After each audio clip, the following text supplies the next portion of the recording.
Assalamualaikum warahmatullahi wabarakatuh. Saya Pak Gro dan ini istri saya Buya. Selamat datang di rumah Groya. Alhamdulillah. Apa Jumpa lagi ya. Iya teman-teman. Jumpa lagi sama kita berdua.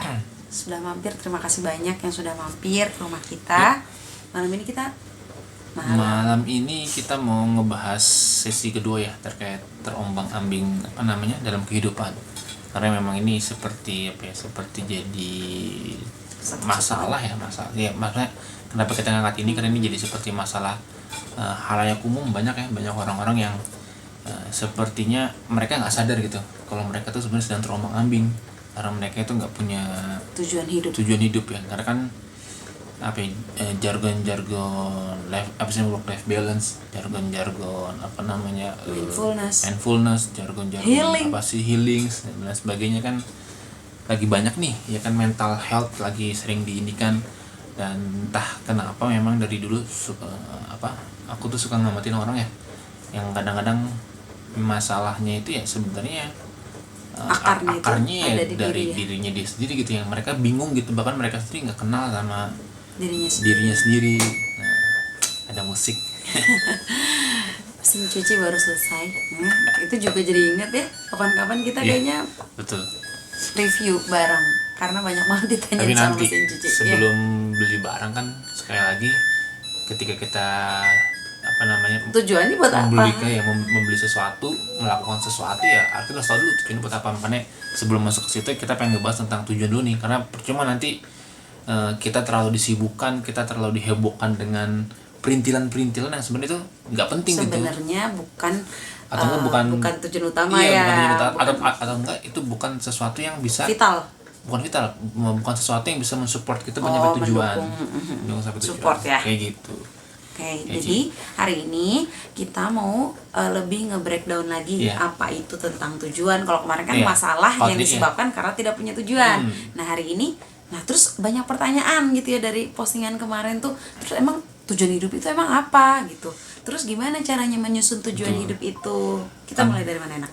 Kan kalau yang tujuan hidup kemarin sempat di spill ya, apa sih yang sebenarnya dimasukkan yang bedanya mimpi, goals, terus cara menemukan tujuan hidup, terus juga apakah mungkin tujuan hidup itu berubah di tengah perjalanan dan sebagainya. Dan korelasi antara tujuan hidup dengan kebahagiaan kan sempat di spill kan di video sebelumnya ya. Makanya yang sekarang yang terpenting sebelum kita menemukan kalau kita bisnis ataupun kita ngomongin soal dunia nih, sebelum kita netapin goal, sebelum kita netapin tujuan, kita harus tahu dulu nih sumber daya yang kita punya apa nih, potensi diri kita yang kita punya apa nih. Jadi harus mengenal dulu diri kita gitu kan. Kayak perusahaan kan, ketika kita misalnya kerja di kantor, sebelum menetapkan sales tahun berikutnya harus dilihat dulu kan amunisinya yang kita punya apa, dan yang udah sebagainya tuh kita punya apa aja nih SDM-nya, faktornya, kira-kira butuh tambahan amunisi apa di perjalanan buat sampai goals gitu. Nah, otomatis kita harus tahu mengenali diri, potensinya dan perannya gitu. Peran kita tuh mengenal diri apa, dan potensinya apa, sehingga dan perannya. Potensi dan peran yang kita akan sampai ke tujuan kita. Betul kan, nggak mungkin dong. Misalnya kalau di perusahaan, kita tadi contohnya ngomongin perusahaan, nggak mungkin kan satu orang itu bertindak sebagai CEO, CFO, COO. Jadi nggak mungkin kan bertindak jadi direktur, orang keuangan, orang ASN, nggak mungkin kan. Dia ada perannya masing-masing kan. Ini yang harus kita breakdown. Makanya kan sebelumnya sempat kita mention kan, orang yang nggak punya tujuan maka akan diatur ataupun disetir oleh orang yang tidak punya rencana akan direncanakan orang lain. Bahasa kerennya gitu lah. Supaya ini ya lebih bagus gitu susunan katanya gitu. Oke, tadi mengenal diri, aku menarik tuh. Jadi pernah dengar, suka nonton juga ya kan, lagi sering juga nonton tentang mindfulness. Imam Ghazali itu bilang, barang siapa yang mengenal dirinya, dia akan mengenal Robnya, dia akan mengenal dunianya, dan dia akan mengenali dunia setelah dunianya atau kematiannya. Karena kan kita sebagai muslim gitu, kita sangat sepakat ya bahwa hidup kita yang abadi itu nanti setelah kita wafat gitu. Makanya kan, dunia setelah ini yang abadi itu kan ya hadis ya, hisablah engkau sebelum nanti engkau dihisab kan ya. Benar, setiap tidur bahkan ya muhasabah ya. Bahkan ada para ulama yang menyepakati bahwa itu bagusnya dilakukan pada saat sholat tahajud. Makanya sholat tahajud juga jadi sebuah keutamaan di sana kan, karena memang fresh dan sebagainya, pikiran fresh, kita bisa introspeksi diri ya, introspeksi diri, muhasabah gitu, menghisap diri sendiri kayak gitu. Nah makanya mengenali diri ini penting. Kenapa? Sebenarnya dalam fase-fase kehidupan kita itu Allah itu udah ngasih bocoran, ngasih gambaran, ngasih sign, ngasih tanda-tanda bahwa apa sih namanya, kamu itu, lu itu akan jadi seperti ini gitu loh. akan melakukan apa sih, akan Allah ciptakan kita atau Allah ciptakan kamu gitu ya. Jadi ini per person ya, udah bukan manusia lagi, per individu. Itu Allah mengatakan bahwa kamu tuh diciptakan tuh untuk suatu hal ini loh, dan kita harus apa sih, harus bisa membacanya dari sains-sains itu. Makanya dalam kehidupan kita nggak mungkin dong dari kita lahir sampai dewasa selalu apa sih, selalu sukses lurus atau selalu ya terus harus selalu gagal, enggak harus selalu gagal terus kan, nggak mungkin dong. Pasti ada momen kita pengen A ternyata dapetnya B, terus ada momen kita pengennya B, alhamdulillah dapetnya B. Nah ini yang harus kita yang kadang-kadang kurang sensitif nih menerima sains tadi ya, tanda-tanda tadi tentang sebenarnya diri kita seperti apa sih dan sebagainya. Karena emang apa ya, perjalanan untuk mengenal diri ini perjalanan panjang, nggak bisa cuma selesai hanya dalam video seperti ini. Ingat gak sih dulu siapa sih yang suka ISQ tuh? Ari Ginanjar. Oh ya, Ari Ginanjar tuh bilang perjalanan paling jauh tuh bukan perjalanan kemanapun, tapi perjalanan ke dalam diri sendiri gitu. Jadi ya mengenali diri tuh kayak kita berelasi dengan, betul. Kan kita relasi tuh kayak ini ya, kayak istri dan suami berelasi, hubungan suami istri, dan ternyata sama diri sendiri juga kita berelasi gitu ya. Justru relasi sama diri sendiri ini udah benar-benar terkoneksi atau tidak nih, seperti betul. Itu ya, itu makanya apa namanya, mengenal diri itu menjadi hal yang harus kita pelajari, harus kita lakukan. Nih Bu Wia harus biasa. Nanti saya sambil ini ya, balik lagi. Ya, jadi mengenali diri itu memang dilakukan sepanjang waktu gitu, setiap saat. Karena yang kemarin juga sempat dimention bahwa yang namanya tujuan hidup itu bisa saja entah di pertengahan ataupun di akhir perjalanan hidup itu tujuan kita berubah gitu kan. Ada orang yang mungkin ya, kalau mungkin kita Islam, ada orang yang di pertengahan jalannya bisa jadi apa namanya, baru mendapatkan hidayah, baru hijrah, ataupun nanti di detik-detik menjelang kematiannya, di saat-saat terakhir baru mendapatkan hidayah dan sebagainya. Ini yang harus apa sih namanya, bisa kita gali gitu, bisa kita rasakan sign-sign dari Allah gitu, tanda-tanda dari Allah. Dan memang ini yang kita rasa, saya dan Bu Wia rasa ini nggak ada nih di kalangan sekarang, di kalangan saat ini, di orang-orang saat ini adanya tujuan hidup nih, boleh dikatakan sedikit lah. Ketika orang-orang ditanyakan tentang tujuan hidup lo apa sih, rata-rata orang akan ngejawabnya hanya sebatas cita-cita ya. Cita-cita maksudnya mereka kata, oh mau jadi pilot nih, mau jadi dokter, mau jadi ya apapun itulah. Dan itu nggak salah. Nah, makanya nanti juga kita akan ngebahas apa sih tujuan, apa sih namanya, mengenal diri itu harus bisa juga membedakan antara mana goals, mana tools. Kadang kan kita sering banget bingung ya, sering banget dalam suatu apa namanya, dalam suatu pilihan, dalam suatu kasus itu persimpangan, ataupun kita kayak misalkan suka bingung, bahkan keseringan dibuat bingung sama mungkin pilihan-pilihan yang sebenarnya kalau kita pikir-pikir lagi nggak seberapa. Kayak misalkan ketika kita mau berangkat kerja nih, mau naik motor atau naik mobil. Terus misalkan ketika kita mau jalan-jalan gitu ya, mau makan, kira-kira makannya mau apa nih, banyak pilihan A, B, C, D, F, G gitu. Sedangkan ketika kita nggak punya tujuan, ketika kita nggak punya arah, ya akan sangat lama, akan sangat bimbang gitu ya menentukannya. Ketika misalkan kita mau berangkat bingung motor atau mobil, ketika kita punya tujuannya, oke, hari ini agendanya mau ngapain aja, ketika kita sudah tahu, maka kita akan mudah. Oh, agenda kita mau ke tempat A dan ke tempat B, C, dan tempat B, C ini lumayan jaraknya agak jauh nih, dan kemungkinan mungkin akan hujan karena dia sudah punya planning kan tadi. Ya udah, berarti pilihannya pakai mobil. Ataupun misalkan ini tujuan kita ke tempat A, B, dan C, dari B ke C jaraknya lumayan jauh, tempatnya macet, dan sepertinya cuacanya mungkin kemungkinan bisa hujan, kemungkinan enggak, maka pilihannya bisa aja dengan menggunakan motor ya, karena tahu waktu pertemuan dari tempat B ke tempat C sangat singkat, sehingga kalau pakai mobil kemungkinan macet, akan terlambat dan sebagainya. Ini yang menjadi penting juga gitu ya. Nah, mengenal diri ini juga sama. Mengenal diri ini kita harus paham, harus membangkitkan rasa sensitif diri kita gitu ya, rasa sensitif diri kita terhadap kejadian-kejadian yang terjadi di masa lalu sampai sekarang gitu ya. Bahkan kalau saya sih biasanya sering menyebutnya something happen by reason ya. Jadi sesuatu itu terjadi dengan alasan. Karena ada alasan tertentu gitu ya. Jadi kayak misalkan jadi kita mulai nih flashback lagi nih dari zaman kita kecil sampai sekarang. Minimal dari, kalau saya waktu itu ngebagi segmennya dari usia sekolah aja, usia pra-TK, apa sih momen hidup yang masih teringat gitu ya. Kan kejadian hidup kan banyak ya, tapi momen di hidup itu yang masih teringat apa sih pas lagi masa-masa itu. Terus lalu ketika ke TK apa yang teringat jelas gitu ya. Terus masuk SD, SMP, SMA hingga di titik sekarang tuh apa sih momen-momen yang masih terekam jelas gitu dalam pikiran. Karena itu memang menjadi sebuah pertanda, menjadi sebuah sign bahwa kamu tuh diciptakan untuk sesuatu yang Allah kehendaki ya. Seperti sesuai hadis kan ya. Beramalah kamu karena kamu akan dimudahkan untuk apa kamu diciptakan. Betul, untuk apa kamu diciptakan, beramallah kamu. Dan akan dimudahkan sebenarnya ada jalannya. Dan manusia kan diciptakan untuk beribadah, dan ibadah itu kan lingkupnya luas, dan kita maunya seperti apa gitu. Dan itu yang akhirnya ketika misalkan kita punya kita mungkin menganggap misalkan A itu tujuan. Tapi ketika A itu adalah ketika A itu sudah tercapai dan kita nggak bisa terus melanjutkan tujuan, padahal kita itu sudah hidup, misalkan gimana yang ngejelasinnya ya.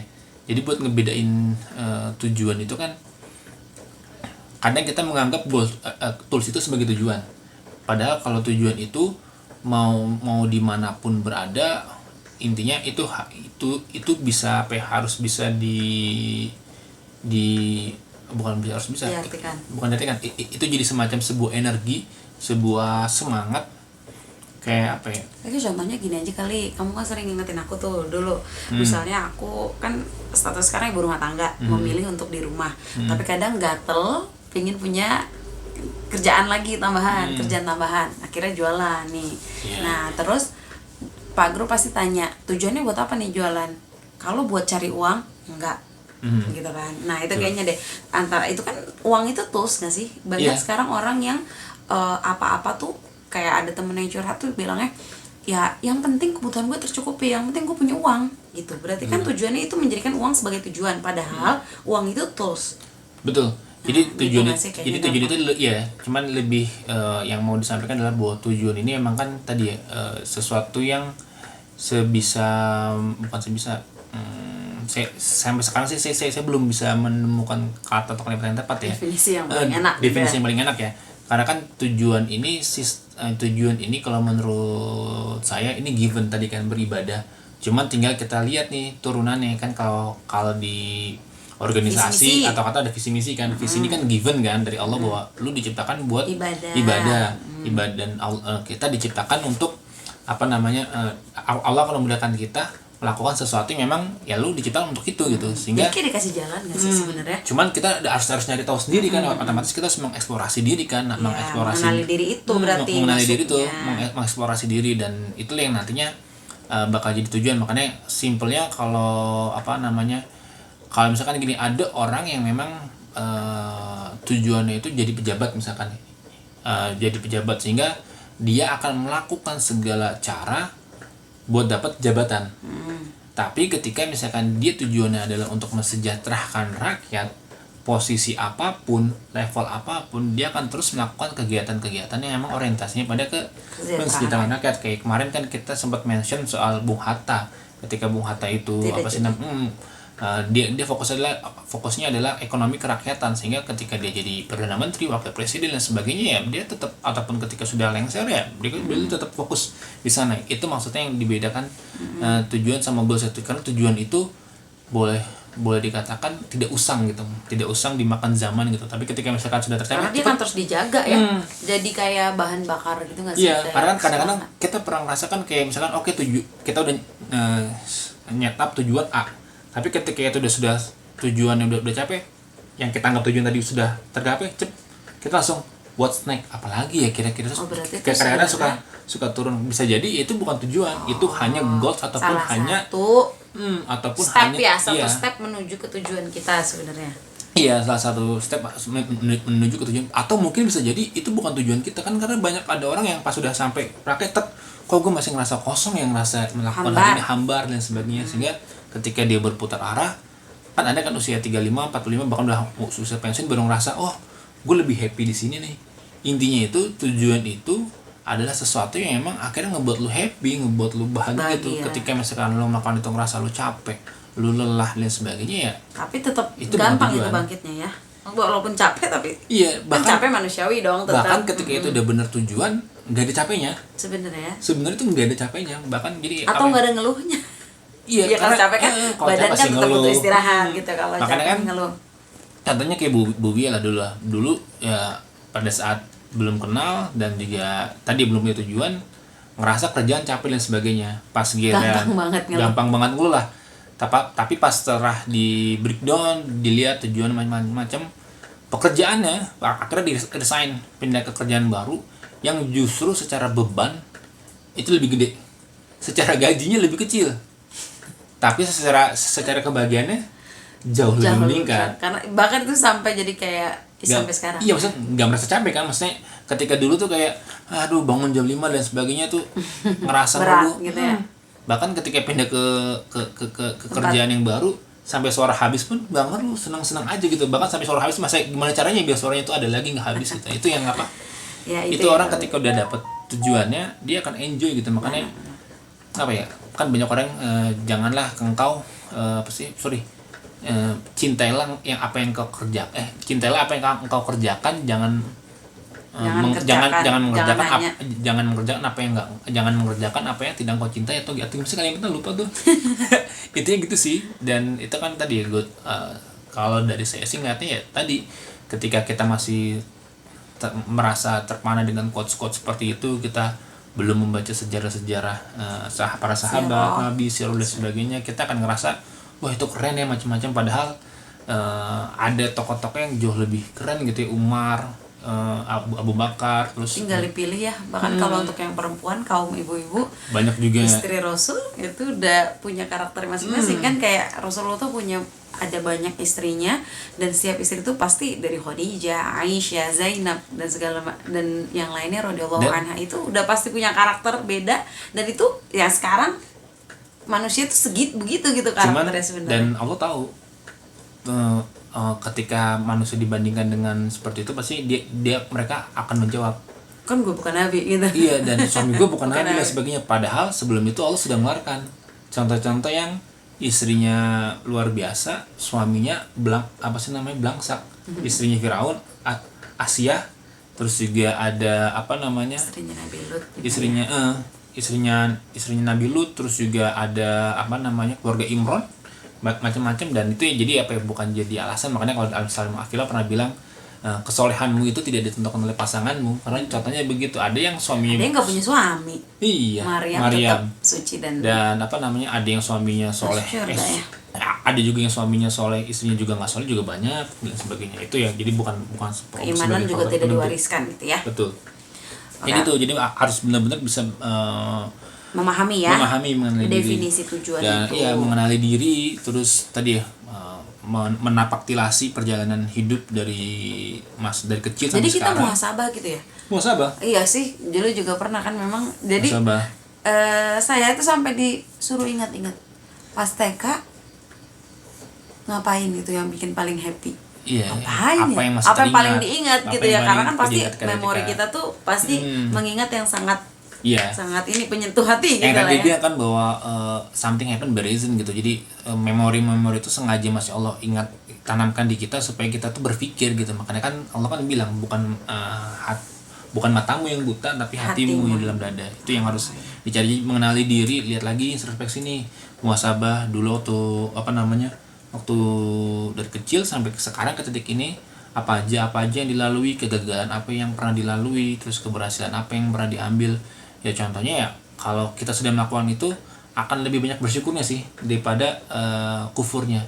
Karena kita akhirnya Ingat ya. pas sudah kita Oh ternyata Allah tuh menjalankan kita ke tempat ini ada hikmahnya. Atau misalnya kita nggak dikasih sama yang kita doa nih, kan kita sering ya berdoa terus kita nggak dikasih sama Allah. Tapi ternyata setelah kita muhasabah dan flashback lagi, ternyata Allah menghindari dari sebuah kerusakan bahkan ya. Iya, makanya kalau seandainya kita coba muhasabah dari dulu sampai ke titik sekarang, apa yang gagal, apa yang enggak, kita akan lebih banyak bersyukur. Karena kita kan tahu ketika nanti kita dikenakan, misalkan kita menghadapi sebuah kegagalan lagi, maka otak langsung berpikir tentang, wah berarti nanti di depan akan ada sesuatu yang indah apa nih gitu. Bahkan ya ketemunya saya dengan Bu Wia juga itu bukan berarti rentetan dari kesuksesan masing-masing kita, enggak, kita juga ada kegagalan. Yang satu pengen masuk SMA 8, yang satu saya juga pengen masuk SMA waktu itu minimal kayak kakak waktu itu di 48 dan sebagainya, akhirnya malah masuk ke SMA lain. SMA mana tuh, daerah mana? Rahasia lah.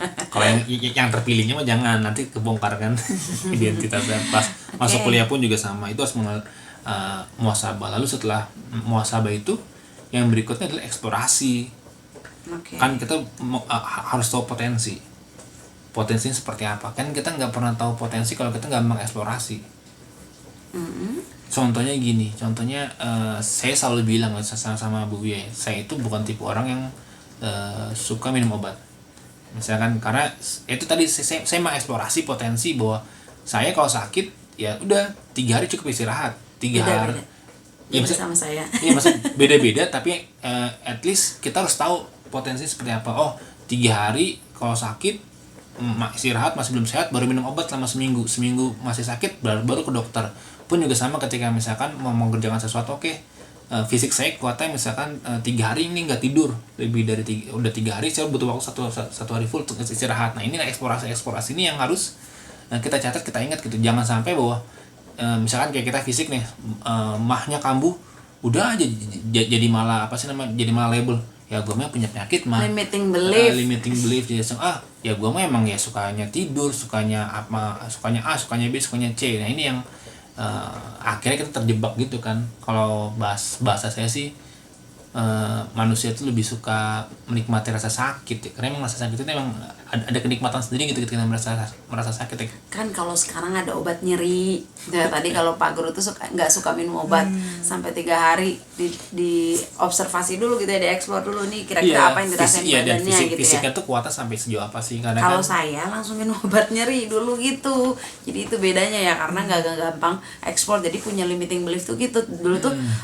Misalnya dari zaman dulu nggak pernah berhasil donor darah ya, nggak pernah berhasil donor darah. Bilangnya apa? Karena memang kegagalan itu selalu di HB-nya rendah, jadinya gagal donor darah.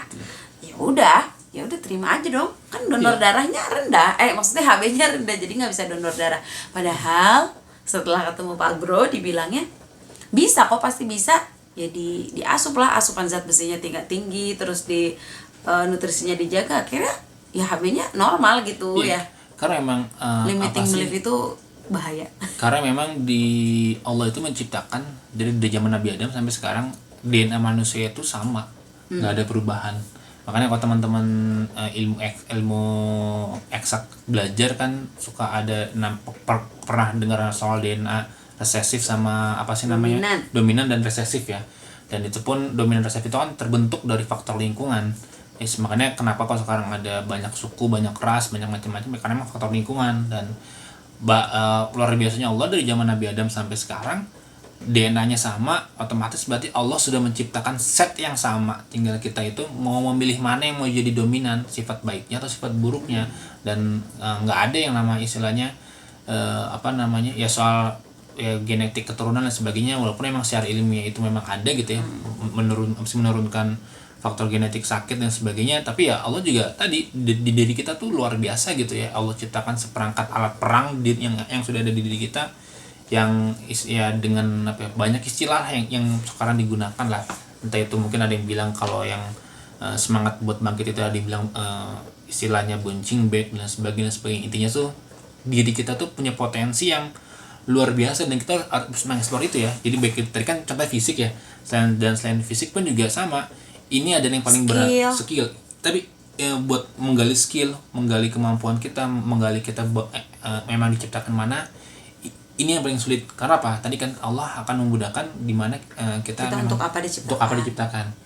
Terkadang dengan era digital seperti sekarang, ketika kita udah masuk ke kolam A, pasti akan berkumpul ya orang-orang yang kolam A semua. Algoritma kemarin itu. Algoritma kemarin kolam A semua, sehingga tadi limiting beliefnya itu semakin, ya udah sih gue golongan darah A ya gue begini. HB-nya begini begini. otomatis yang istilahnya secara DNA yang memang udah resesif semakin resesif, yang dominan aja jelek semakin dominan jelek gitu. Padahal mencari potensi Oh dia, ya, karena mengkelompokkan yang bukan kadang. mengelompokkan dan ini sedangkan yang namanya menggali potensi lu harusnya plung di kolam A seperti apa, kolam B seperti apa, kolam C seperti banyak apa. bertemu orang Yes. yang banyak membaca buku itu salah Dan satu bukan bentuk cuma ekspor. orang-orang itu aja ya, salah satu bentuk ekspor. Jadi nggak cuman apa ya, bergaul sama golongan A aja, komunitas A aja, enggak. Iya, karena kadang kita abis ketemu orang baru tuh insight baru tuh pasti ya kan. Karena kita butuh pandangan, sudut pandang dari sudut pandang lain gitu. Bahkan ketika kita misalkan nih ada orang yang berseberangan sudut pandang sama kita, kita harus tadi orang ini justru malah jangan kita jauhin. Bukan baper juga ya. Bukan baper, malah kita deketin. Kenapa dia punya sudut pandang kayak gitu, sehingga kita tahu oh dia punya sudut pandang. Kan kadang jadinya baper tuh kalau cewek-cewek juga, ibu-ibu.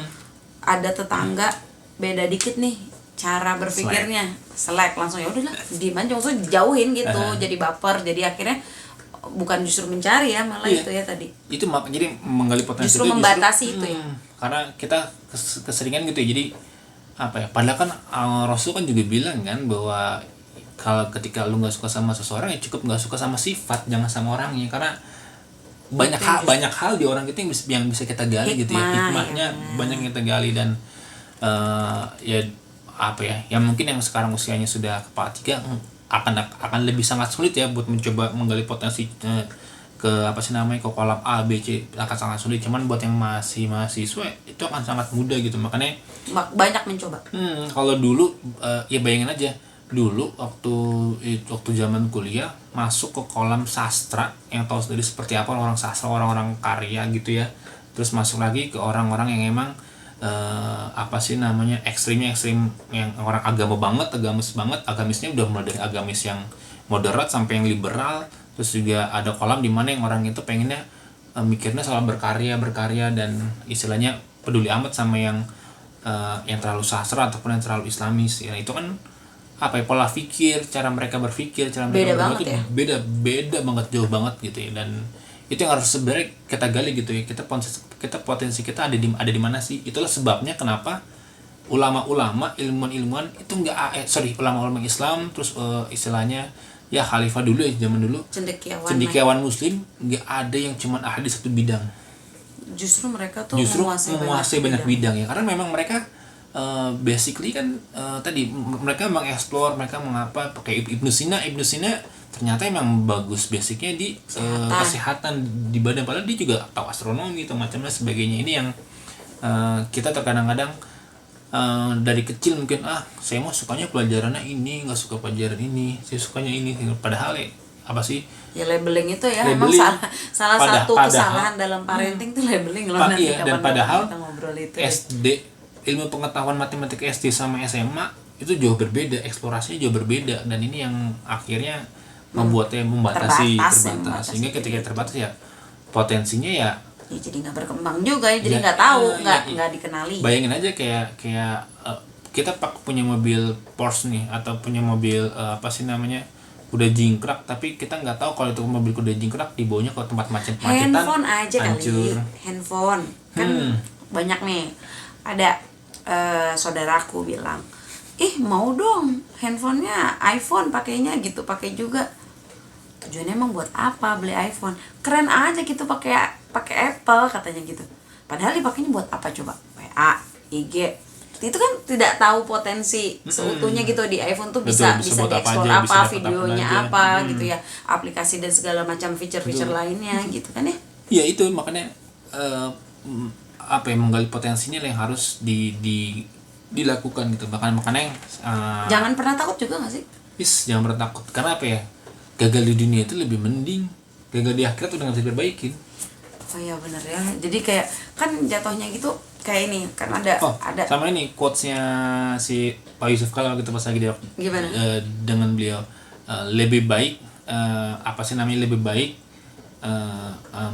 salah dalam mengambil keputusan daripada tidak mengambil keputusan sama sekali. Karena ketika kita mengambil keputusan salah, sehingga kita tahu keputusan apa yang benar. Ketika nanti kedepannya ada lagi tantangan seperti itu, ya ada lagi tantangan seperti itu, kita tahu, oh kemarin gue ngambil keputusan ini salah, berarti harus seperti. Tapi ketika kita nggak ngambil keputusan, selamanya udah pasti akan salah. belajar ya. Iya, maksudnya nggak ngambil keputusan udah pasti salah kan, karena apa sih, ya kita nggak ngambil keputusan udah pasti bakalan salah dan nggak pernah tahu mana yang benar mana yang salahnya. Akhirnya ya terulang terus. Makanya ujiannya kayak nggak selesai ya ternyata. Iya. Oh jadi mungkin itu manusia, sebabnya kita nggak boleh menghindar dari masalah. Iya benar. Hadapi ya kan? Masalah bingung, aduh mau milih A atau B, ya yang penting kita sudah pilih aja. memilih. Iya, pilih aja salah satu gitu ya. Cuman ketika pilihannya adalah gue nggak mau menyelesaikan, gue kabur aja menghindar, itu akan ada terus. Oh iya benar ya. Jadi kadang atau banyak yang diantara kita, terutama kaum ibu nih Pak Guru ya. Jadi curhatan ibu-ibu itu adalah banyak mengalami ketakutan ketika ingin membuat sebuah keputusan. Karena kan memang perempuan itu ya fitrahnya gitu, dia dominan perasaannya. Mungkin kalau laki-laki lebih mudah ya bicara seperti itu karena memang logikanya yang lebih dominan. Tapi kalau yang banyak dibawa perasaan gitu, itu pasti untuk memilih itu ya itu tadi banyak ketakutan. Dan sering diingetin juga sih, dibilangnya itu justru kalau kita nggak pernah memilih, kita akan terus ragu dan setan itu justru masuk di situ ya. Betul. Dan itu kan sebenarnya peran ayah. Perempuan kan ketika belum nikah dia punya ayah. Ketika belum nikah dia punya ayah. Ketika ayah sudah tidak ada, dia punya saudara laki-laki kan. Makanya kan tanggung jawab perempuan itu nggak ada loh. Perempuan itu tidak ada asal usulnya dia harus berdikari sendiri, itu nggak ada. Ya kan dia bukan tulang punggung. Itu kan dia kalau kan selalu dibilang kan bahwa tanggung jawab anak perempuan adalah dari ayahnya. Ketika ayahnya nggak ada, maka tanggung jawab itu jatuh ke saudara laki-lakinya. Ketika dia menikah baru pindah ke suaminya. Ketika suaminya misalkan talak cerai, dia kan balik lagi kan. Nggak ada itu menggantung, wah saya single parent, nggak ada. Maskulin banget. Iya maksudnya itu nggak ada. Makanya tadi di energi feminin tuh perempuan yang seperti itu terlalu maskulin. Iya, makanya buat perempuan ya saran saya sih ya tadi, dekatlah ke siapa yang jadi penanggung jawabnya, bangunlah kedekatan supaya tadi bisa dibantu buat berpikir berpikir logiknya. Dan buat yang laki-laki yang dari sekarang coba berlatih terus berpikir supaya logik, gimana sih ya. Maksudnya kan kemarin tuh jadi inget ya sekalian. Apa? Ada jadi aku tuh posting tentang itu kan aku juga selain baca mindfulness, aku lagi sering baca tentang energi feminin dan maskulin. Jadi ada beberapa kasus perceraian gitu karena perempuan ini terlalu maskulin gitu Pak. Jadi perempuan itu ngebantu secara nafkah, padahal kan nafkah itu kan tugasnya laki-laki nih, tugasnya seorang maskulin kan jadi provider, dia kan akan menanggung gitu, jadi tulang punggung. Tapi karena perempuannya ikut bekerja dan jadi mereka tuh kayak split nafkah gitu. Jadi dalam satu keluarga ya udah kayak patungan gitulah. Istrinya bayar apa, suaminya bayar apa, kayak gitu. Nah, terus kan kayak gitu, itu tuh disebabkan karena ya itu perempuan tidak menjalankan sebagai fitrahnya gitu. Fitrahnya perempuan kan ya diayomi sama laki-laki, dinafkahi gitu ya, karena biar sifat laki-laki yang qawwam itu. Nah, terus ada teman aku yang komen, "Kenapa sih perempuan yang selalu disalahin?" gitu. Kenapa nggak banyak pendidikan tentang laki-lakinya gitu? Kenapa laki-lakinya yang nggak maskulin gitu? Nah, menurut kamu cara biar maskulin tuh gimana gitu? Biar setiap laki-laki tuh paham dengan tanggung jawab dan tujuan dia diciptakan gitu maksudnya. Itu tadi makanya kita ada video ini, karena memang zaman sekarang itu sudah sudah tidak ada lagi orang yang punya tujuan. Ngerasa nggak sih bahwa zaman sekarang ini tuh kriteria suami idaman itu semakin turun levelnya, tapi kriteria istri idaman itu semakin naik levelnya. Nah iya, makanya teman kita tuh gemes. Iya, karena dia kenapa nggak ada pendidikan tentang laki-laki gitu. Bukan masalah nggak ada pendidikan tentang laki-laki, inilah tantangan yang memang sudah sudah digambarkan, sudah diinformasikan Nabi gitu, bahwa di akhir zaman memang akan ada gozul fikir, akan ada pertarungan pemikiran, akan ada banyak orang-orang laki-laki yang seperti perempuan yang seperti laki-laki. Iya kan, LGBT semakin meningkat, semakin banyak, padahal kan secara logika orang itu ngapain sih LGBT dan sebagainya. Mungkin pinter ya harusnya karena dengan teknologi. Ya karena tadi ada soal isu feminitas lah dinaikkan lah, isu maskulin lah dinaikkan lah. Itu adalah step by step perang pemikiran. Makanya yang sih bilang banyak buat istilah baru, ada istilah mindfulness lah, ada istilah healing lah, ada istilah work life balance dan sebagainya. Padahal di Islam itu cuma satu, konsep Islam seperti ini itu ada semua gitu. Cuma sekarang tuh orang diambil sebagian aja work life balance gitu kan. Work life balance ujung-ujungnya kerja ya capek kerja, capek healing, dan itu berulang terus. Dan akhirnya ketika orang sudah berulang itu kan orang jadi apa ya, sensitivitasnya terhadap lingkungan tuh jadi ya berkurang. Akhirnya egoismenya yang numbuh ketika mindfulness sama. Dan pun sama tadi ketika maskulin, ketika feminim. Maka ketika apa namanya, kenapa sih nggak ada tuntutan buat pria ya? Karena masalahnya kenapa nggak ada kelas itu, karena masalahnya kebanyakan laki-laki sudah didesain dari awal adalah buat kerja terus, belajar buat kerja. Sorry ya, ingat, belajar buat kerja, bukan belajar buat hidup. Ini beda. Karena dari desain kecil itu, karena dari kecil dibilangin lu belajar buat lu kerja, belajar buat kerja, sehingga hal-hal seminar-seminar, pelatihan-pelatihan yang tidak bertujuan buat dia kerja dapat duit, jadi nggak ikutin. Ya, maka kajian-kajian karena itu nggak dapat duit, banyak kan perempuan. Ya, ngomongin soal tadi kan kenapa maskulin feminim, kenapa nggak dididikin ke anak laki-laki, ya karena tadi karena dari kecil sekolah untuk kerja, bukan sekolah untuk hidup gitu. Kerja aja gitu. Iya, untuk kerja dan dapat uang dan sebagainya. Dari situ aja udah blur ya. Makanya tujuan sama sehingga ketika ada pelatihan, ada apa, bahkan pun ketika ada video ini, laki-laki kan nggak akan menarik. Tapi ketika ngebahas bagaimana cara dapat duit, bahkan judul laki-laki itu akan lebih menarik. Makanya tadi kenapa kok itu sebabnya tadi kenapa standarnya laki-laki semakin turun, standarnya perempuan semakin naik gitu ya. Apalagi standar TikTok itu lebih kacau lagi, lebih runyam, bahaya lagi ya. Nah, apa sih yang bisa kita lakukan? Ya tadi yang apa sih?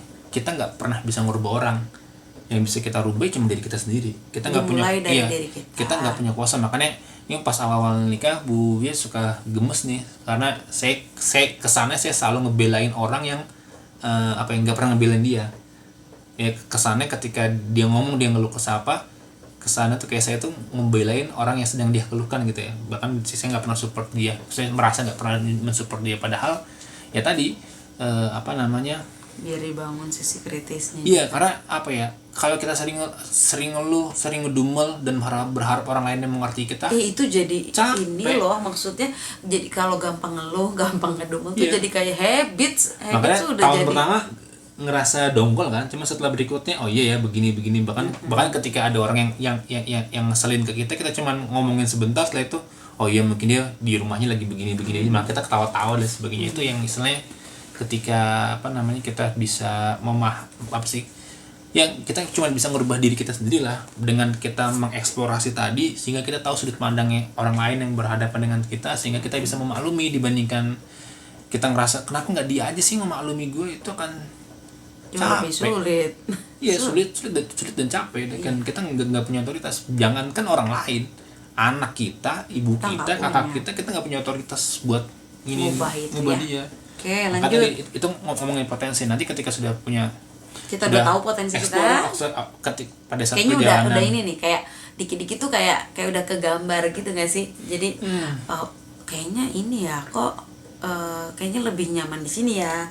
Kok kayaknya lebih happy di sini ya gitu. Nanti kalau memang ada teman-teman yang udah ngerasa buntu banget sama kehidupannya, sangat yang udah hopeless banget, boleh nanti hubungin Rumah Grogi aja. Ada kan nomor WhatsApp di deskripsi channelnya.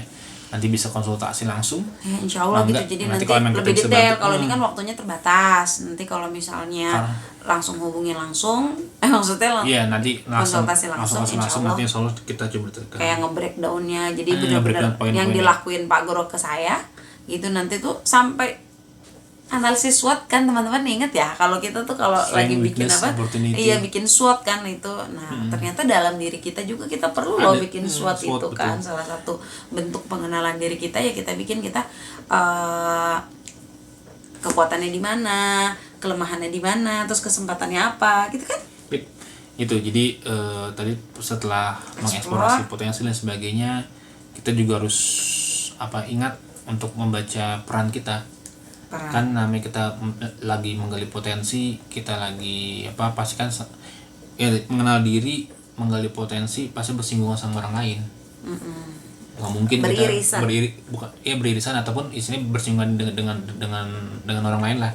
Ketika kita bersinggungan dengan orang lain ini kita harus sadar apa sih perannya kita seperti di situ sebagai apa. Kayak misalkan kita di rumah, kita lagi menggali potensi kita di rumah, kita bisa apa sih yang bisa kita lakukan di rumah buat jadi supporting system di rumah. Istri ngambil bagian apa, suami ngambil bagian apa, itu harus tahu perannya masing-masing di mana, batasannya seperti apa. Kayak kan tadi contohnya soal bagi-bagi peran, tadi soal split bill dan sebagainya. Sebenarnya tidak ada masalah soal itu, karena waktu itu pada saat zaman kuliah sempat mendiskusikan tujuannya split bill itu apa. Baik lagi ketika memang tujuannya split bill itu adalah hanya sebatas ya bagi-bagi pemasukan dan pengeluaran berdasarkan income yang masuk di masing-masing sama istri, maka itu salah. Tapi ketika tujuan split billnya itu apa, ini untuk saling meringankan, saling membantu buat mencapai tujuan keluarga. Itu diperbolehkan. Tujuannya apa? Maksudnya gini, ketika itu dia bicara soal tujuan keluarga, maka kan nanti tujuan keluarga itu apa, misalkan saya mau mencari ridho, maka boleh aja split bill, sehingga kebutuhan pokok cukup nggak cukup harus dipenuhi dari kantongnya suami. Tetap kan nafkah itu kan? Iya, kebutuhan pokok. Nafkah pokok primernya itu harus dari kebutuhan primer. Sang istri nggak boleh menggunakan uangnya walaupun itu haknya dia masuk ke dalam kebutuhan primer dari keluarga itu, karena dia mau mencari tujuan keluarganya itu mencari keberkahan. Oh iya, berarti tetap ada batasan kan? Ada batasan. Jadi misalkan syaratnya harus istri ridho nih. Iya, dan istri pun nggak semena-mena penting dia punya duit. Misalkan susu anak habis langsung dibeliin buat susu anak, enggak, karena itu ada batasan bahwa itu adalah primer kebutuhan, itu kewajiban suami ketika emang mau mencari ridhonya. Nah, ketika ini sudah terpenuhi, karena waktu itu sempat diskusi panjang ya sama anak FL gitu ya kan. Nah, kalau yang istri ini dan ini akan lebih sulit. Istri akan biasanya istri lebih ridho mempergunakan uangnya ini untuk keluarganya. Tapi ketika ini misalkan nih ternyata udah tercukupi nih sama suami gitu ya, pos-pos lain yang bukan primer juga sudah tercukupi, masih ada sisa. Nah, ini tuh yang ini biasanya sisanya bisa nih diberikan kepada orang tua dan mertua.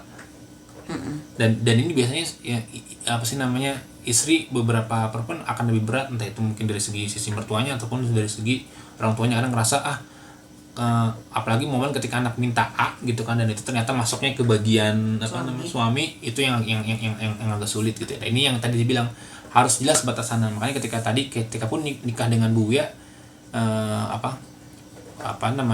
nanya kan, boleh kerja nggak? Silakan kerja, asalkan memang itu buat menggali potensi, aktualisasi diri untuk untuk bisa mewujudkan tujuan keluarga. Misalkan karena saya pengen Bu ya udah ngedidik anak-anak udah selesai kan, tanggung jawab anak-anak ya tanggung jawab pendidikan anak-anak ada di orang tua kan, sehingga ketika dia kerja itu adalah bisa mengembangkan potensinya dia untuk mendidik sebagai ibu, is okay. Terus misalkan ada keluarga nih yang ekonominya nggak cukup ya, mencari istri ikut mencari nafkah, maka batasannya adalah sampai di mana kebutuhan keluarga itu tercukupi. Terkadang kan suka ada godaan, ini sudah tercukupi nih, tiba-tiba istri tawarin naik jabatan. Nah, ketika memang tujuannya adalah untuk memenuhi kebutuhan hidup keluarga, tawaran jabatan itu harus ditolak karena udah cukup. Karena ketika dia ambil, percaya deh, pasti ujiannya di situ. Ujiannya di situ, Pak, percaya deh, pasti akan naik jabatan itu akan lebih cepat. Akan lebih cepat, yang akhirnya apa? Keluarga yang tadi tujuan utama keluarga, posisi terbengkalai dan sebagainya, perpecahan, dia tinggal tunggu waktunya aja. Ini yang menjadi batasan. Maka ketika udah cukup ya udah, mau dapat tawaran apa kayak tawaran A B C D, setelah semuanya udah tutup ya udah, nggak usah diambil gitu, karena emang tujuannya hanya sebatas memenuhi kebutuhan keluarga. Nanti ketika kita bersahabat terhadap itu, biasanya nih justru malah suami yang naik. Iya, itu dia. Ketika suami naik jabatannya sudah terpenuhi nih, nah ini harus bersedia untuk resign. Biasanya udah sulit nih. Begitupun ketika ada tawaran jabatan, sulit buat menolak.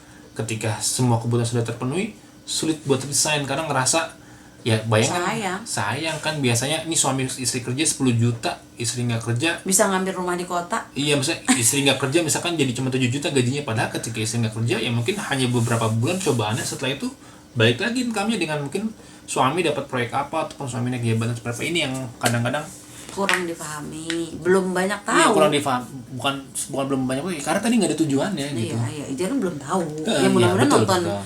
video kita ya, mudah-mudahan banyak tercerahkan insya Allah. Amin ya Itu rabbal aja sih. alamin. Udah berapa lama?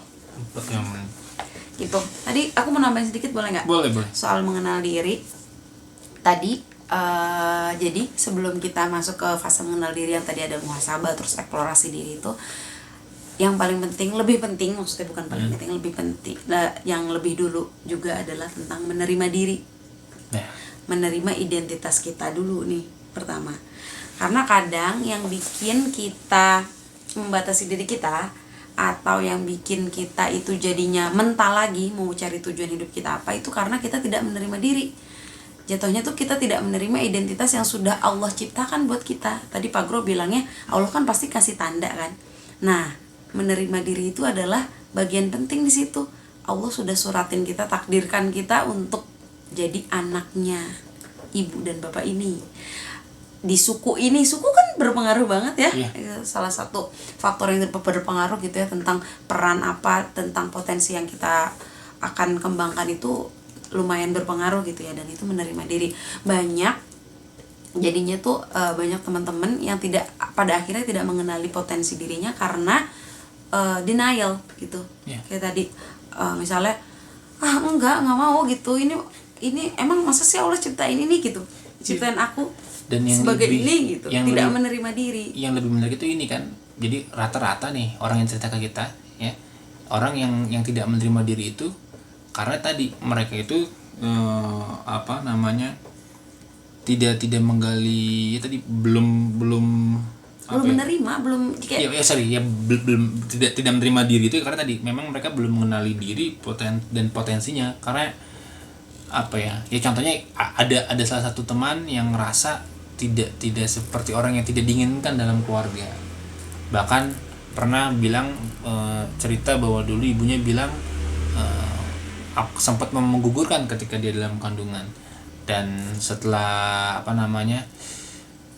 setelah sekarang sudah besar, sudah kerja, bahkan malah disuruhnya kerja terus dan sebagainya. Dan tadi merasa tidak dianggap, dan ternyata ya karena memang ketiadaan kealfaan kita buat melihat di sudut pandang lain gitu, buat menyadari tadi istilahnya ikhlas apa tadi namanya, menerima diri, menerima takdir dari Allah bahwa tuh. Ternyata setelah diberikan sudut pandang lain bahwa ya mungkin maksudnya orang tua ngomong seperti itu ketika kita sudah dewasa gitu, ada maksudnya dan mungkin bahasanya memang terbatas bahasa orang tua kan.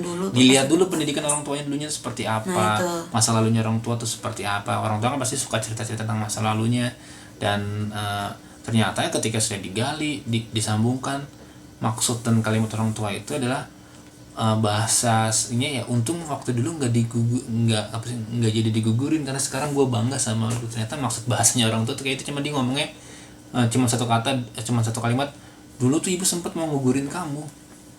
Kan menerimanya beda. Ini yang ketika kita bisa menerima diri kita ikhlas menerima diri tentang suratan diri kita tuh dilahirkan di mana, oleh siapa dilahirkan, itu harus benar-benar diterima. Dan ketika kita panjang tuh. Dan ketika kita sudah menerima diri, biasanya tantangan untuk mengenal diri adalah apa ya? Selain tidak menerima itu, tidak ikhlas kan dia. Dulu kamu berapa hari? Seminggu itu ya? Iya. Yang di breakdown ibu ya? Iya, sampai dapat di SWOT itu kayaknya lama memang. Tapi ketika itu udah dapet, nggak ragu tuh buat pindah kolam, keluar dari kerjaan ini masuk kerja itu nggak ragu, karena udah clear tujuannya, udah jelas nggak buram gitu.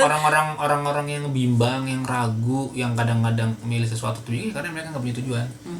Ketika mereka punya tujuan, mereka nanti akan bisa nge-set mana goals, mana tools, dan mereka akan tahu mana yang penting, mana yang tidak penting. Nah, tadi ya itu prosesnya lama, seminggu. Dalam menemukan aja tuh mungkin lama, lebih dari seminggu tuh mungkin. Dan satu sih, nggak boleh tergesa-gesa dalam proses mengenali diri ini kan proses pengenalan diri itu sepanjang Iya, perjalanan iya, ya, perjalanan Perjalanan. hidup. Jadi selama kita tuh ngerasa kayaknya hambar, apalagi berumah tangga ya, terjebak dalam rutinitas, mungkin hambar, terus ya udah sekedar menjalani hidup, tidak ada pemaknaan dalam setiap rutinitasnya itu, terus ngerasa pengen punya tujuan nih, tapi jadinya tergesa-gesa. Gimana nih, pokoknya harus tahu nih potensi diri, terus jadinya mengabaikan aktivitas harian gitu. Jadinya itu tergesa-gesa, padahal ya tadi setelah orang-orang yang ikhlas kan ya pasti ya ngikutin flow gitu ya. Dia itu berserah gitu. Jadi ada istilah, ada terserah, ada menyerah, ada berserah. Jadi orang-orang yang punya tujuan dan akan ingin memiliki tujuan itu orang-orang yang berserah. Apa bedanya? Kalau orang yang menyerah, dia itu nggak punya ikhtiar. Kalau orang yang terserah mau dibawa kemana aja, dia nggak punya tujuan, lebih parah lagi. Tapi orang-orang yang sudah punya tujuan, pasti dia berikhtiar, pasti dia berdoa, dan dia berserah, dia bertawakal sama Allah gitu. Betul. Itu aja mungkin dari kita. Nanti ada sesi terakhir itu tentang mengenali tujuan penciptaan. Nanti kan tadi kan sudah mencoba membreakdown dari waktu kecil seperti apa, menerima diri, mengenal diri dengan cara bermuhasabah gitu ya, dari kita kecil sampai kita sekarang bisa mengenali tanda-tanda yang Allah berikan buat kita dan berani mengeksplor. Jangan pernah takut untuk mengeksplor karena kegagalan juga pasti memberikan pelajaran dan buat kita. dan nanti kan ada di segmen berikutnya mengenali tujuan penciptaan, dan buat teman-teman ataupun ada di lingkungan sekitarnya mungkin yang karena emang sangat mengkhawatirkan ya, angka hopeless buat bunuh diri dan sebagainya, mau pengen bunuh diri tuh meningkat banget. Datanya ya dari BPS tuh. Teman-teman bisa share aja nomornya Rumah Guru ya. Walaupun emang kita berdua nggak ada yang background psikologis dan sebagainya, tapi mudah-mudahan dengan pengalaman hidup selama ini bisa membantu sedikit bisa ya. membantu. Karena emang karena kenapa kita kok mau kayak gini, karena kita ngerasa teman dekat kita tuh banyak juga ternyata yang seperti itu gitu, dan kita pengen merangkul siapapun ya, itu jangan sampai kejadian, karena bisa jadi ya itu masalahnya ya tinggal tadi masalah sudut pandang yang harus di-clearkan, yang mudah-mudahan bisa nggak ruwet, nggak gelap gitu loh. Bahkan sampai ada yang teman-teman yang bilang gelap banget gitu, kayak ya udah kayak mau ngapain, kayak ya udahlah aku pengen mati aja. Orang yang ngomong bunuh diri teman deket itu udah ada beberapa orang yang sudah dinyatakan depresi, bukan cuma sekedar cerita dia ngeklaim sendiri depresi, tapi sudah ke psikiater, sudah berobat, sudah ke psikolog, sudah ke psikiater. Itu kan kayak oh ternyata bukan cuma di berita-berita aja yang mau ngomong bunuh diri tuh, tapi alhamdulillahnya mau cerita gitu ya. Jadi mudah-mudahan video kita bisa jadi wasilah, bisa jadi bisa jadi akses ya. Misalnya kita nggak bisa bantu lewat aset, kita bantu lewat akses ya. Mudah-mudahan seperti itu. Semoga bermanfaat. Akhir kata, Assalamualaikum warahmatullahi wabarakatuh. Dadah.